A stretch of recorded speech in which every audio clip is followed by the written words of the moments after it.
Céline Dion, l'envers du milliard, fortune, famille et le combat d'une vie. Pendant des décennies, le nom de Céline Dion a été synonyme de puissance vocale et de succès colossal. Ces chiffres parlent d'eux-mêmes, 250 millions d'albums vendus, 2 résidences légendaires à Las Vegas qui ont redéfini le spectacle, une gamme de parfums générant près d'1 milliard de dollars, et des tournées mondiales à guichets fermés. Mais en 2025, après une décennie marquée par des combats personnels et une lutte implacable contre la maladie, elle a discrètement quitté la scène, laissant derrière elle une fortune estimée à 800 millions de dollars. Un tel empire pourrait suggérer une existence paisible, une retraite bien méritée. La réalité est tout autre. Derrière chaque dollar de cette fortune se cache un prix immense. Chanter malgré la douleur, élever seul 3 fils après le deuil de René, construire un empire planétaire tout en luttant contre une maladie rare qui, insidieusement, lui volait sa plus grande force, sa voix. Aujourd'hui, une nouvelle question émerge. Qui héritera de cette richesse monumentale? Qui détient les rênes de l'héritage qu'elle a bâti? Comme souvent avec de telles sommes, les réponses sont complexes, car cet héritage dépasse largement le simple aspect financier. La voix qui s'est tuée, un combat méconnu. Pendant des années, Céline Dion fut une icône musicale inébranlable. Sa tessiture de 5 octaves et ses interprétations chargées d'émotions ont élevé des titres comme The Power of Love et Because You Loved Me au rang d'hymne intemporel de résilience. Elle a mené les tournées les plus lucratives, redéfini le concept des résidences à Las Vegas et rempli des salles sur tous les continents. Sa voix, plus qu'entendue, était ressentie. Mais en 2022, l'impensable se produisit. Céline Dion fut contrainte au silence. Les signes avant-coureurs étaient pourtant là depuis longtemps, dissimulés par sa posture habituelle et sa détermination farouche. Dès 2008, lors de sa tournée mondiale Taking Chance, elle ressentait déjà des tensions dans les cordes vocales, une incapacité à maintenir certaines notes aiguës, et une fatigue inhabituelle après ses concerts. En 2012, ces symptômes devinrent impossibles à ignorer.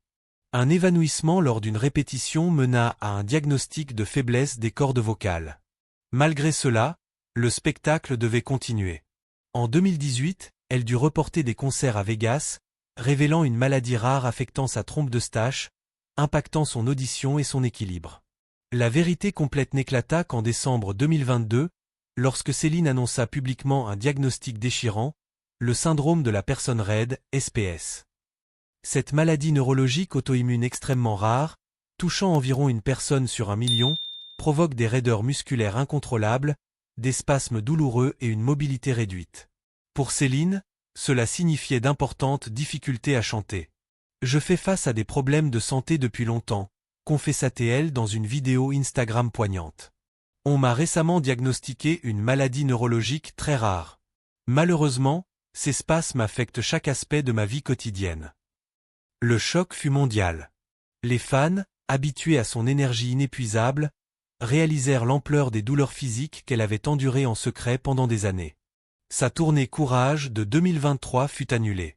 Les résidences à Las Vegas, jadis une source de revenus colossale, furent reportées indéfiniment.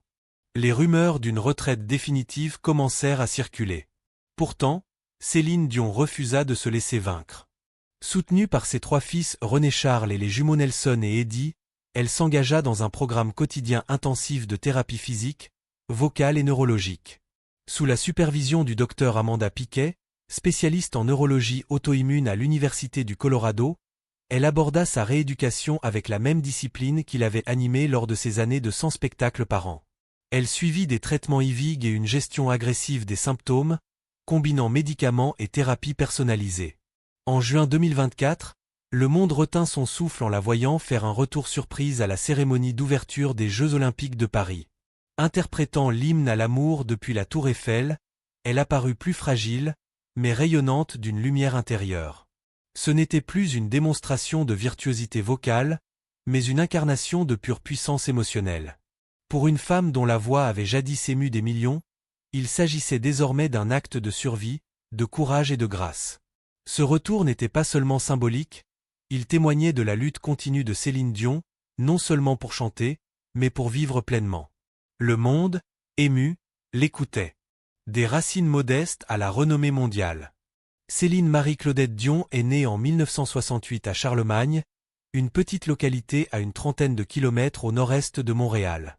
Cadette d'une fratrie de 14 enfants au sein d'une famille catholique modeste, son enfance fut marquée par la précarité financière. Ses parents, Thérèse et Adhémar Dion, géraient un modeste piano-bar et mettaient tout en œuvre pour subvenir à leurs besoins. La musique était le cœur de la famille Dion, avec des chansons folkloriques, des ballades pop et des harmonies transmises de génération en génération. Dès son plus jeune âge, Céline se joignait au chant. Sa mère, violoniste et compositrice, identifia rapidement le don unique de sa plus jeune fille, décrivant sa voix comme pure et instinctivement émotionnelle avant même qu'elle ne saisisse pleinement le sens des paroles. À 12 ans, Céline, avec l'aide de sa mère et de son frère Jacques, coécrivit la chanson Ce n'était qu'un rêve. Son frère Michel enregistra une démo rudimentaire et l'envoya, sur un coup de tête, à René Angélil, un ancien chanteur pop reconverti en manager. La production était minimale, mais en entendant la voix de Céline, Angélil aurait fondu en larmes. Il y discerna non seulement un talent brut, mais une destinée exceptionnelle. Convaincu de son potentiel, il hypothéqua sa propre maison pour financer son premier album, La Voix du bon Dieu. Il devint alors son manager, son mentor et son protecteur inconditionnel. Sous la tutelle de René, Céline sortit une série d'albums francophones tout au long des années 1980, récoltant des récompenses au Canada, en France et au-delà. À 18 ans, elle avait déjà 9 albums à son actif. Le véritable tournant survint en 1988, lorsqu'elle fut choisie pour représenter la Suisse au concours Eurovision de la chanson. Sa prestation puissante de Ne partez pas sans moi lui assura la victoire et une visibilité paneuropéenne. Mais pour atteindre une renommée mondiale, Angélil savait qu'il fallait conquérir le marché anglophone, un pari audacieux pour une adolescente franco-canadienne maîtrisant peu la langue. Céline se plongea corps et âme dans l'apprentissage de l'anglais, suivant des cours intensifs à New York, perfectionnant sa diction et enregistrant des démos en anglais. En 1990, elle lança son premier album anglophone, Unisson, suivi de Céline Dion en 1992. Si ces deux albums rencontrèrent le succès, c'est Falling Into You en 1996 qui la propulsa au rang de phénomène mondial, lui valant 2 Grammy Awards, dont celui de l'album de l'année. Puis vint Titanic. Lorsque James Cameron lui proposa d'interpréter la chanson thème de son film en 1997, Céline hésita, trouvant la démo trop dramatique. Mais René la pressa d'enregistrer. Le résultat, My Heart Will Go On, devint un emblème culturel planétaire. La chanson domina les classements mondiaux, se vendit à plus de 18 millions d'exemplaires et fut couronnée d'un Oscar et d'un Grammy. Elle la lia à jamais à l'un des films les plus emblématiques de l'histoire et devint son morceau signature. Malgré cette gloire fulgurante, Céline resta profondément ancrée dans ses racines, attribuant souvent son succès à son éducation, à l'amour et au sacrifice de ses parents et de ses frères et sœurs. Sa relation avec René évolua discrètement au fil des ans. Malgré leurs 26 ans de différence, leur lien grandit lentement et profondément. Ils commencèrent à se fréquenter en secret à l'âge de 19 ans, protégeant leur idylle du public jusqu'à ses 20 ans. En 1994, ils se marièrent lors d'une somptueuse cérémonie télévisée à la basilique Notre-Dame de Montréal, suivie par des millions de téléspectateurs au Canada et en France. René n'était pas seulement son mari, il était son guide émotionnel, son mentor spirituel et son pilier professionnel. Le chemin vers la parentalité fut semé d'épreuves. Céline souffrit d'infertilité pendant des années et révéla plus tard avoir subi de multiples traitements de FIV, entraînant des effets secondaires hormonaux et une immense fatigue émotionnelle. C'était la chose la plus difficile, confia-t-elle en 2010, pas seulement le processus physique, mais l'attente, le fait de ne pas savoir. En janvier 2001, après des années d'efforts, elle donna naissance à leur premier enfant, René Charles. Elle prit alors une pause de 2 ans pour se consacrer pleinement à sa maternité. Puis, en 2010, après une fausse couche déchirante et 6 nouvelles tentatives de FIV, elle accoucha de jumeaux, Nelson et Eddie, prénom choisi en hommage à Nelson Mandela et au compositeur français Eddie Marnay, producteur de ses premiers albums. Sa famille était enfin complète. Mais les épreuves de Céline ne s'arrêtèrent pas là. En 2013, le cancer de la gorge de René réapparut avec une intensité dévastatrice. Pendant les 3 années suivantes, Céline mit sa carrière en suspens, annulant tournées et projets, pour devenir sa soignante à temps plein. Elle était à chaque rendez-vous médical, surveillait chaque repas, chaque dose de médicaments. La diva glamour que le monde admirait sur scène s'effaçait à la maison, remplacée par une épouse qui apprenait à manipuler du matériel médical, qui dormait sur des chaises d'hôpital et qui murmurait des encouragements même lorsque sa propre force faiblissait. Elle décrivit plus tard ces années comme à la fois dévastatrices et sacrées. « Il voulait mourir dans mes bras », confia-t-elle au magazine People, et j'ai été honorée d'être là pour lui. Le 14 janvier 2016, René s'éteignit à 73 ans. 2 jours plus tard, son frère Daniel succombait également à son propre combat contre le cancer. En 48 heures, Céline perdit son mari, son manager, son partenaire de vie et son frère, 2 piliers essentiels de son existence. Le chagrin était suffocant, presque insurmontable. Pourtant, quelques semaines plus tard, elle monta sur scène à Las Vegas. Vêtue de noir, la voix brisée, elle s'adressa au public avant la première note. « René a toujours insisté pour que le spectacle continue », dit-elle en larmes. Alors ce soir, le spectacle est pour lui.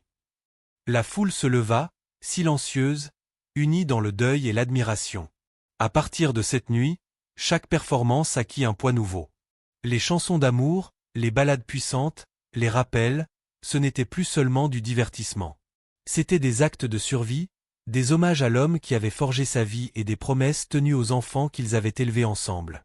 Comme elle le déclara plus tard, « Il m'a tout donné. Et maintenant, je donne tout pour nos enfants. » Ce fut le moment où Céline Dion cessa d'être simplement une superstar pour chanter en tant que veuve, mère et femme, portant à la fois une perte inimaginable et une résilience inébranlable. L'empire en chiffres et en sacrifices.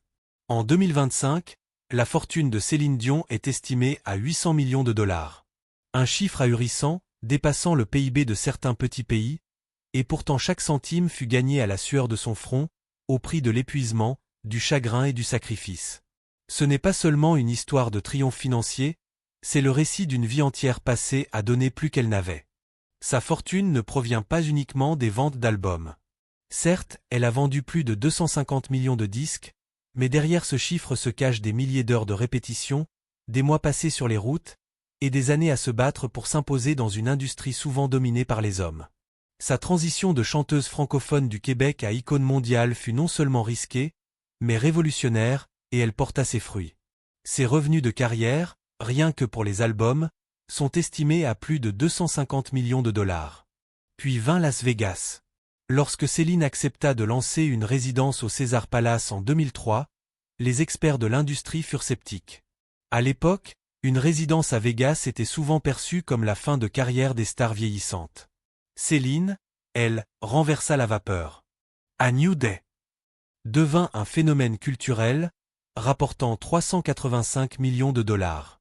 Elle revint avec une deuxième résidence, Céline, qui généra 296 millions supplémentaires.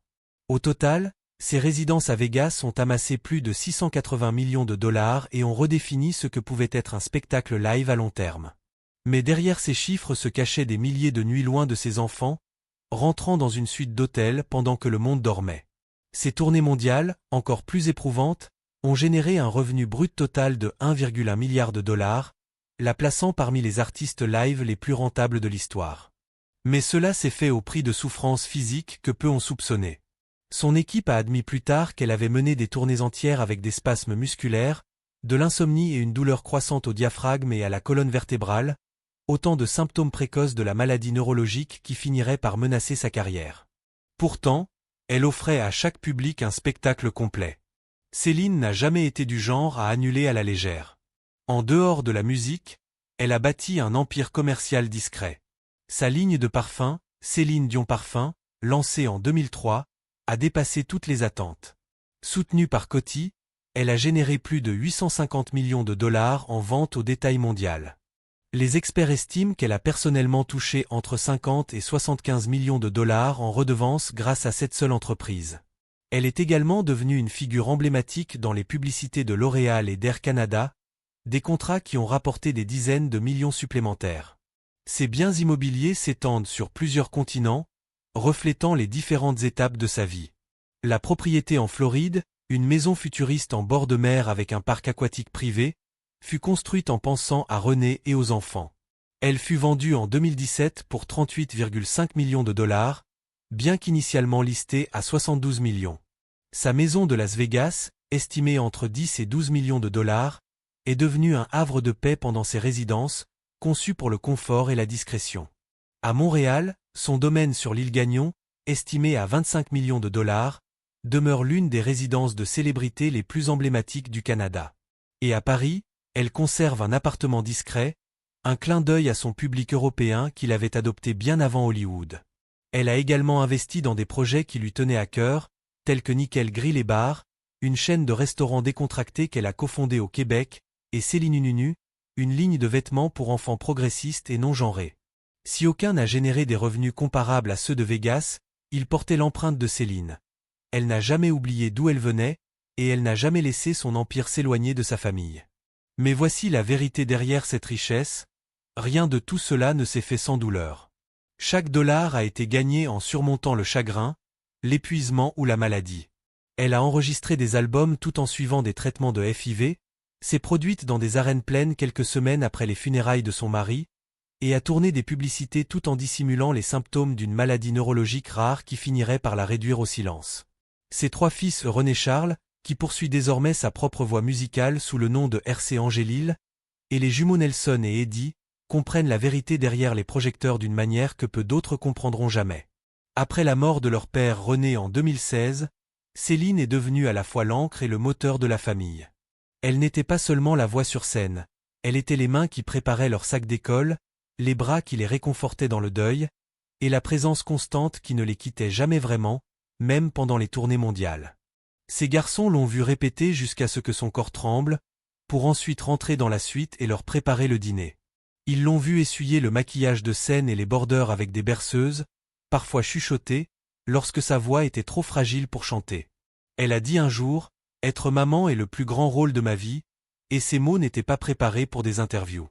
Ils étaient vécus, jour après jour, souvent dans la douleur, toujours avec un but. Céline n'a pas seulement accumulé des millions, elle a construit une stabilité.